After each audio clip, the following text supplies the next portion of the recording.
PEP 8. Comparison to true should be if cond is true, or if cond.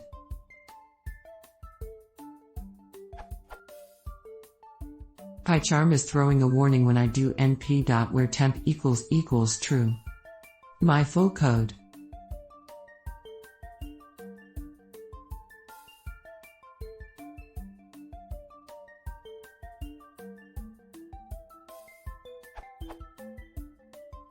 The code does not work as expected if I change temp equals true to temp is true as suggested in other post. How should this warning be resolved? Where temp works. Thanks a lot.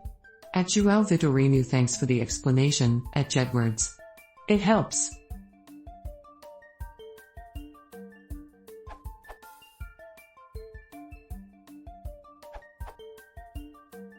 Don't compare Boolean against Boolean. You should check if is true or false. In your case, here's some explanations.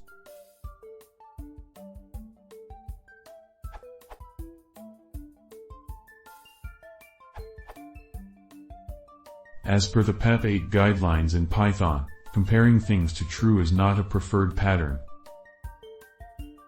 If the temp is assigned to be false, still specifying only temp inside a conditional statement will result true. For instance, note, if your code doesn't follow PEP 8, this case will not give any error.